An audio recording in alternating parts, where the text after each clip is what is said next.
Shalom. Call halal, Yahweh Bashem Awashai, Bashem Rakakwadash.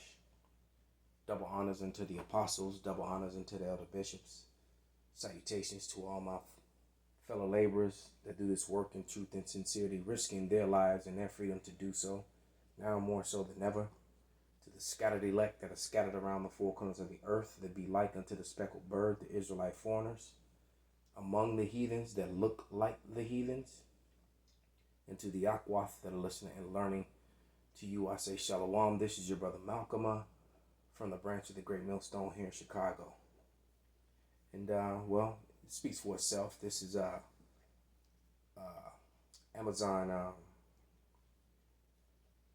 series called The English, which I started watching, which is starring God damn it, that was none but Satan right there.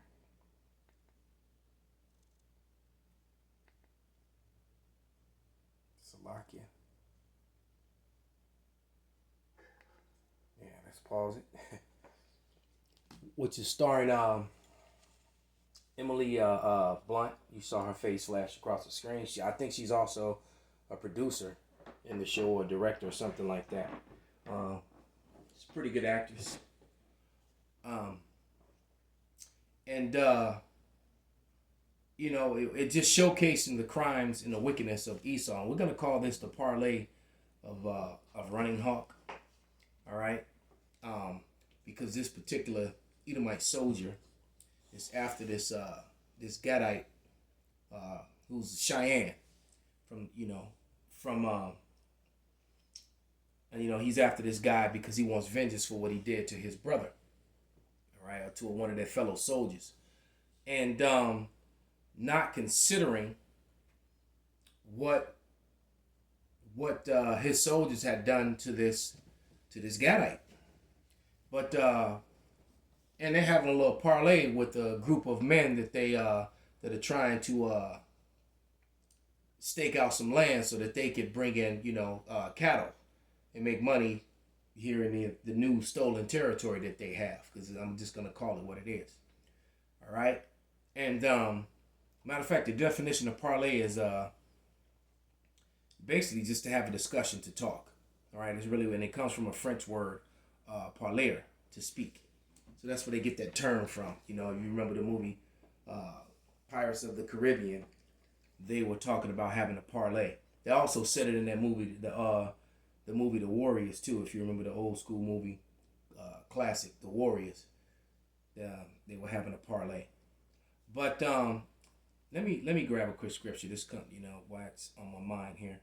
I think it's Genesis 49, because 49,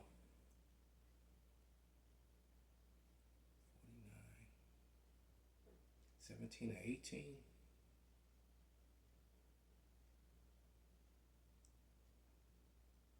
Yes, 19. This is Genesis 49 and 19, and it says, Gad, a troop shall overcome him, but he shall overcome at the last. So the Gadites were taken down by U.S. troops, the very troops that you're looking at on the screens. It was prophecy. All right. There are more images of the Gadite with Emily Blunt below the image that you see on the screen, which it's not really being picked up. But that's exactly what happened, and they were hunting him. They were hunting this running hawk guy for what he had done. But when you think about it, there was a massacre, all right, that had taken place, and I do believe that I did a lesson on this massacre, and I can't remember the name of it right now, but Running Hawk was getting vengeance for what they had done to his people, all right, because even here the guy was carrying purses and wallets that were made out of the Cheyenne women's private parts. The other guy didn't want to see it, and he was proudly like, yeah, I still got it. Boldly spoke about what they did, but yet disregarded that what his brother got was vengeance, and well deserved. Because see, the truth be said is that these Edomites don't acknowledge anyone else's humanity but their own. How dare you fight back? How dare you defend yourself? How dare you try and defend your land? How dare you try and defend your household? How dare you strike me back when I strike you? That's their mindset. How dare you stand up for yourself or even mention what I've done wrong? All right? And that is the mindset and the way of the so-called white man who is Esau Edom. All right? And this is Lamentations 4:18.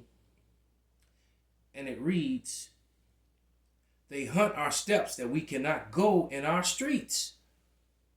Our end is near, our days are fulfilled, for our end is come. And so our persecutors are swifter than eagles of the heaven. They pursue us upon the mountains. They lay wait for us in the wilderness. And that's exactly what you're witnessing. They're out on the frontier. I think they're somewhere near Wyoming, trying to track this man down to kill him. All right? That's what these three soldiers are doing, is they're parlaying with these three cattlemen, trying to get information from them. All right? Let's grab another scripture, because this won't be a long lesson. It's Habakkuk. And this show has been really good. I highly suggest that you watch it because, you know, some brothers might be able to pull lessons out of it because if you really listen and pay attention, a lot of history is given up. And a lot of the crimes of Esau Edom and just the wickedness of his nature as he was taking, you know, stealing the Americas, as he was rape, robbing, murdering, and taking the land, it's on display. All right? And then they set up homesteads and businesses. And then, you know, you always got these Edomites saying, well, I wasn't there and I didn't do it. Well, it goes to show you how the murderous rapers came, you know, the thieves, and then they just come over and sit on the plunder and enjoy the spoils of the plunder. So, and talk about how they worked hard. How are you going to work hard when you were given thousands upon thousands upon thousands of acres of land? All right? You know, to build up for fucking free. Excuse my French. But this is Habakkuk 1:4. And it reads, therefore the law is slack and judgment doth never go forth. All right? And judgment doth never go forth. For the wicked doth compass about the righteous. Therefore wrong judgment proceedeth.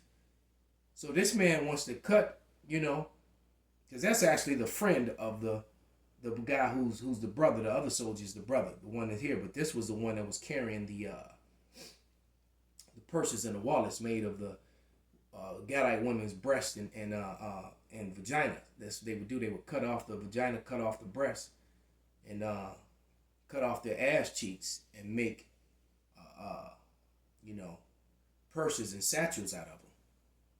Wallets. Okay, what kind of men does that? Well, these type of men. All right, so for those of you that curses fell upon the so-called natives, because they are indeed Israelites as well. They are of the northern kingdom. And they really get sick of you ignorant, you know, southern kingdom who, you know, who try to come with that black-only doctrine, man. All right? And when the Gadites originally were just as dark as Negroes before they got raped and lightened up. Same thing with the rest of the northern kingdom. All right? Different looks, but they were dark as well. All right? But this is last scripture will be Zechariah 11:5. And it reads, whose possessors slay them and hold themselves not guilty. And they that sell them say, blessed be the Lord, for I am rich, and their own shepherds pity them not. So the natives were also sold on the slave markets and worked in the fields and were on the ships and on the plantations right along with Judah, Levi, and Benjamin. Facts. All right? But as you see that, you know, the troops did overcome Gad, but, you know, like we always tell you, there's a part 2 to manifest destiny. And in part 2, you know, you pale males, you Edomites don't do so well. So with that, I'm going to give all praises, all honor and glory unto Yahweh, Bahashem, Yahweh Shai, Bahashem, Rakwadash, Wa Abba, Babal, Kwam Yasharala, Shalom.